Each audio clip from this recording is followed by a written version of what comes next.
FREWAKA me over Tulsa.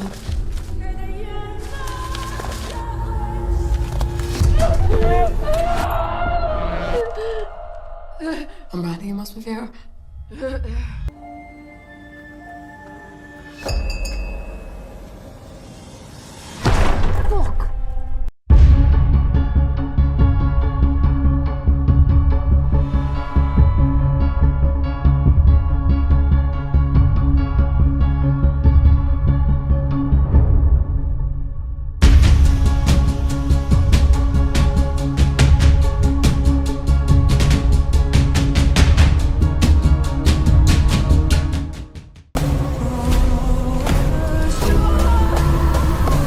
Welcome to another episode of Hidden Gems here on Horrorfilm TV. Now, the film we're going to be talking about, the 2025 film FREWAKA, which is an Irish folklore film, was originally going to go on What's Your Story?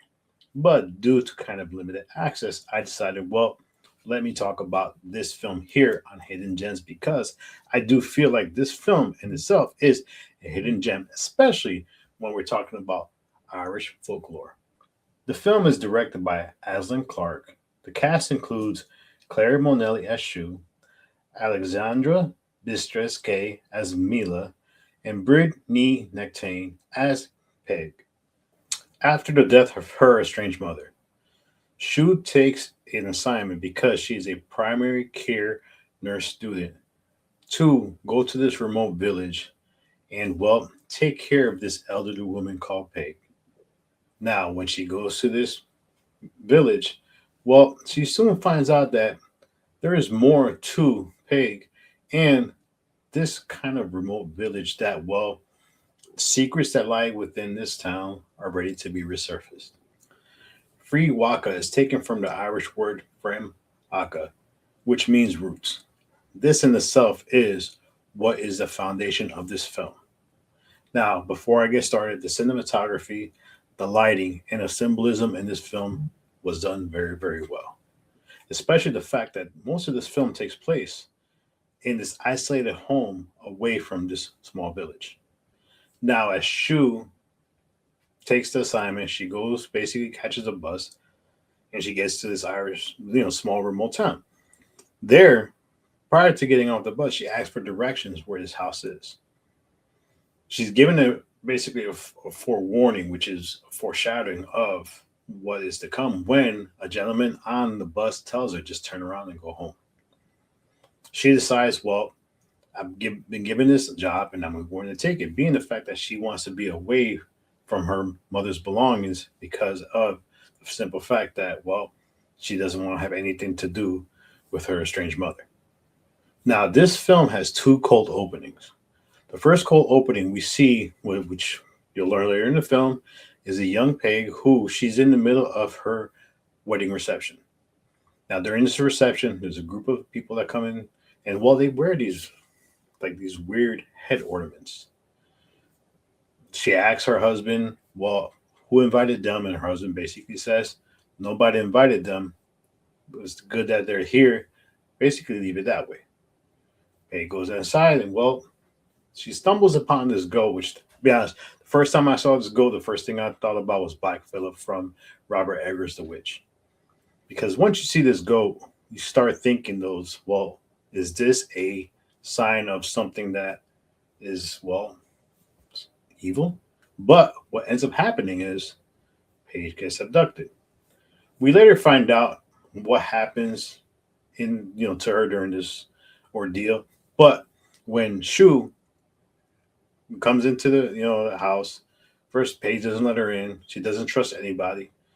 She literally pisses on the floor and kind of seeps through the bottom of the door, kind of telling Shu to go away. But Shu breaks into the house. I mean, she breaks the glass. I mean, why would you break in? But anyway, she breaks in and she starts her interaction with Peig. Now, this is one of the things in this film where we see this red door. This red door there's a lot about it, and I will not get too much into it because I do want you to watch this film. This is one thing about Hidden Gems. I try to keep as much as possible spoiler free. I do give little bits, but The whole point is for you to watch this film. That's why I don't even give it a review or rating, because the review I'm giving it actually is reasons to watch this film. So overall, this film, there's no gore in it. Majority of this film is the back and forth dialogue between Shu and Peig. They are similar in many ways, and they both have secrets they're hiding from one another. See, Peig lives in this house, and well, she's very isolated. And we learn from basically who's supposed to be Shu's superior that, well, she is possibly suffering from dementia. She is possibly disillusional, and she is possibly, well, crazy. So as we continue watching this film, we get a little bit of crumbles thrown at us. For example, Peyton makes a comment that, well, there's a house below this house, and it makes you wonder where the red door leads. But this is one of these films, if you are a fan of Hereditary, A24, Midsommar, this is a good mix for you, because this film is basically heavily story driven. It is a slow burn. Like I said before, the cinematography is amazing. A lot of symbolism, the lighting, everything done in this film to basically keep you watching is done very well. The character Shu is, I like the character. Yes, she is basically hiding here in the village because she doesn't want to go and take care of what she needs to take care of as far as, the belongings that belong to her mother. Now, the cold open in the beginning was, well, we had that one scene, like I said, with Paige basically getting abducted. The second one was we actually witnessed Shu's mother, well, commit suicide. But there's a lot of symbolism that you see in the process of her going through basically the routine before she commits suicide. Now, we find out more about Shu's past, and we find a good twist into this film as far as the Peig's character goes. Like I said, this film is a very slow burn, but I enjoyed this film. This film did not need gore. There's probably like one gory scene in this entire film. And I like the fact that it takes place in this isolated village, because as horror movie fans, especially folklore, a lot of these isolated villages are rich with history. It is character driven by Shu and Peig. They both do a phenomenal job in their roles as basically these characters. We learn more about both of them as the film goes. We learn how their interactions throughout every episode, every event that happens that makes them question whether or not they should trust one another. Because at the end of the day, Peig is not capable of trusting anybody, especially what happened to her. Now, the red door is something that lingers in this film. Eventually, you do find out what's behind the door. But I'm not going to tell you because, like I said, I want you to watch this film. But overall, FREWAKA is a very interesting film. It is, I don't know how many times I can hark on it, but it is character driven. It is a slow burn. The movie captivates you with the dialogue, the wording, the interactions between these two characters. And then once you find a twist, well, it adds more to this film. The one thing I will tell you about this film, though, right off the bat, is the ending of this film. I don't know what to make of it. I don't know whether I like it. I don't know where I hate it. I'm kind of just in there in between because, like I said, if you are a 24 fan, when I'm talking about endings, you know exactly what I mean. And this film does exactly what A24 does. Leaves you scratching your head saying, what the fuck?